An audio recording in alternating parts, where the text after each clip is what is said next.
Hello friends, this is Rahul here as the Chief Executive Officer of Treasury Consulting LLP, and today we would be covering a video which is about Collateral Valuation Credit Support Annex. As you very well understand that the foreign exchange market is changing at a very faster pace thanks to the lot of bankruptcy which is happening, thanks to the regulation which is happening, thanks to the point that the regulators are doing very hard to make sure that things would happen in the right way. Today we would be covering a similar kind of topic which is Collateral Valuation Credit Support Annex, which is CSA. But before that, let me introduce you a concept called Credit Support Annex. Whenever a company or a bank do a transaction with a bank, or a bank will do with the bank, which is shortly known as interbank, they will sign up 4 agreements. One is known as MSA, which is Master Service Agreement. One is known as RDS, which is Risk Disclosure Statement. One is known as Annexure, and one is known as CSA, Credit Support Annex. Actually, the collateral which is shared between two counterparties, it is either a corporate to a bank or a bank to bank, that has to have value using CSA. And CSA is having a lot of guidelines about the valuation of the collaterals are concerned. Of course, there are multiple kind of CSAs which we have. You have with no CSA, you have single CSA, you have a double side CSA. Double side CSA is actually an interbank CSA. But before 2008, there was no scope of CSA. Nobody was valuing CSA. But now a lot of delinquency is happening, a lot of bankruptcies are happening. People are forcing, or banks are coming up with a lot of regulation themselves. Regulatories like Basel III is coming up, a lot of regulation. CRR is coming, CRD, which is Capital Reform Directives, are coming. Because of that, things are changing at a very faster pace. Henceforth, there is a lot of talk which is happening on CRR, on ISDA as well. And in ISDA, there is a lot of action which is happening on CSA as well. In this, let us take an example let us take an hypothetical example. Suppose we have one counterparty which is JP Morgan Chase New York, while the second counterparty is Microsoft, and the type is forward contracts or option contracts. And suppose they are taking STFX, which is shorter tenor, and LTFX is the longer tenor. So STFX means when let me write here, STFX means when the tenure is 0 day to 1 year. This is also known as rolling. At the same time, LTFX means anything greater than 1 year is known as LTFX. This is the standard denomination which we have in our foreign exchange market. And people like Microsoft are taking both. They are taking long-term forward contracts, they are taking shorter-term option contracts, and longer-term option contracts. They are taking almost everything.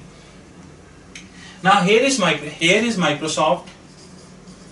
Here we have JP Morgan Chase US.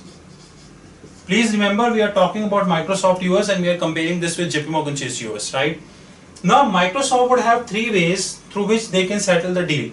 One is no CSA, which is no credit support annex. One is single-sided CSA, one is a double-sided CSA. Double-sided CSA is not applicable in this discussion because this is coming in the next video where we discuss about interbank market.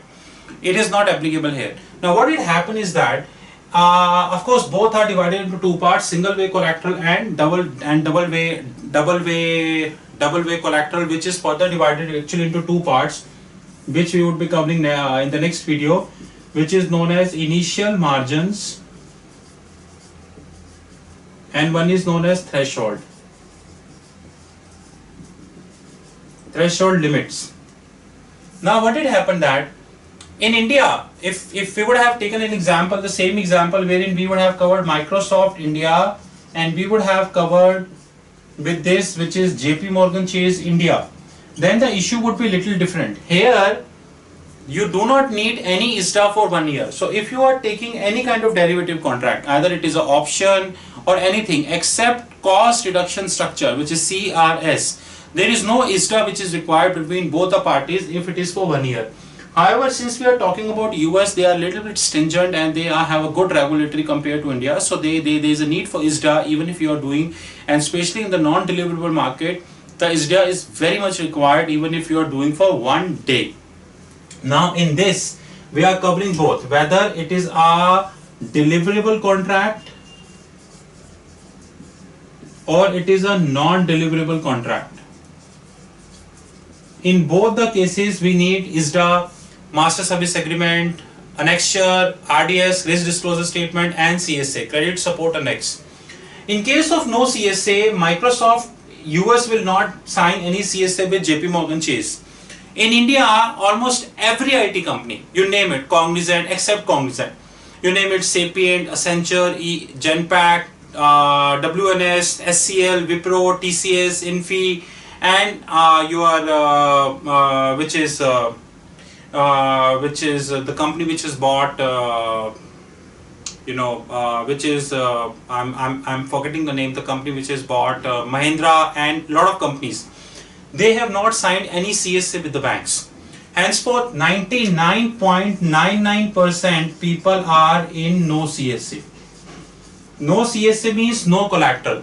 Neither a corporate will do any collateral, nor a bank will ask for any collateral. But in case of the mark-to-market requirement, and especially when the currency will depreciate, there is a huge negative mark-to-market which is on the books. They will ask for something which is predominantly not a collateral, but to a kind. They may ask for a FD, they may ask for some for a while. By the time negative M2M is in the books. On the other hand, single site CSA, where Cognizant is a perfect example. In this, what happened that Cognizant is having a single site CSA with few banks who are in the banking panel. They do not have a single site CSA with every bank, but they have single site CSA with the few banks. In this, the benefit which Cognizant is getting is that the regulatory value adjustment which is coming, basically every deal, that is getting saved. Example, CVA, credit valuation adjustment, DVA, funding value adjustment, KVA, capital value adjustment, MVA, COLVA, collateralized valuation adjustment, and the list is very long. On all these valuation adjustment, the cost of this valuation adjustment would be lesser for Cognizant versus for any other company. So if we compare from an Indian perspective, we will take two companies, which is Cognizant, which is having one side CSA, and if we comparing another company which is Infosys, which is having no CSA, then this regulatory valuation adjustment would have a cost for Cognizant versus for Infosys. So, and how this cost is getting adjusted? This cost is getting adjusted in the swaps. Example, today the spot rate is trading at 64. Let's take it here. And 2 years premium is assuming 6 rupees. 2 years premium is assuming 6 rupees. So the outright would be 64 plus 60, which is 70. Ideally, this should be outright. Cognizant would get 70. But Infosys will not get 70. Cognizant and Infosys are in the same league. Infosys is the third largest IT company. TCS is the second largest IT company. Cognizant is the first largest IT company in India, and they are headquartered in US. Infi will not get 70. Infi will get roughly 69.50.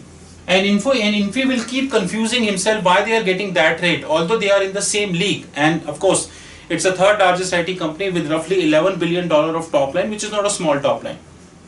The reason here is because of no CSA, these regulatory cost, which is not coming on Cognizant, it will come on the Infosys. Since there is no CSA, no collateral has been given. Of course, there are multiple CSA. Sometimes we have a CSA which is non-collateralized also. Like Cognizant could have signed non-collateralized one-side CSA, which is generally the scene, which is whereby what Cognizant would be doing, Cognizant would be giving a guarantee, which is known as corporate guarantee by Cognizant US in the favor of their banking system, any bank, BNP Paribas, JP Morgan Chase, Citibank, HSBC, Royal Bank of Scotland, any bank. Since they would be giving that corporate guarantee in the favor, which is shortly known as Corp Guarantee, GUARANTEE.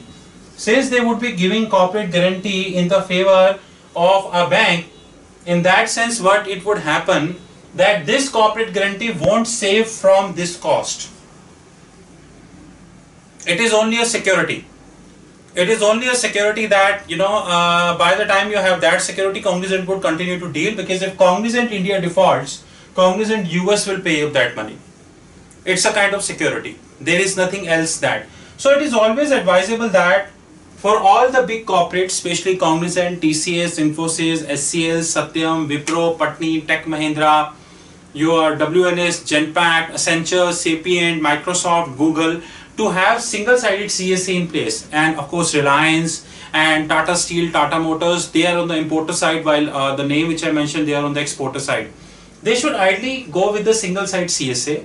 The reason is that this would save the regulatory cost. Of course, people, the mentality which people do have in the treasury function, that you are setting up a collateral in place. No, there is nothing wrong which will happen with the collateral. Your collateral is not going to be defaulted. Rather, you would be earning an interest on that collateral. So it is always advisable to go with the single side CSA. Of course, the collateral valuation would be an issue if you are providing this. In 99% cases, collateral are provided in the form of cash, could be term deposit, mutual fund and all. If we have securities with embedded derivatives, we have exotics, and if we have commodities, and especially today when the commodities are falling, the valuation would always be an issue for a bank. You might continue to believe that your security value 100 million, but the bank will continue to agree that no, it is not 100 million, this is 80 million. Or this might be less than 80, or this might be 90 million. So this is something which is an issue in the collateral valuation as far as the securities are concerned.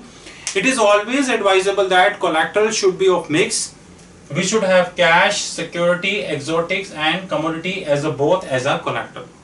This was about this video when we talked about collateral valuation, credit support Annex. You are welcome to give me a call at www.treasuryconsulting.in.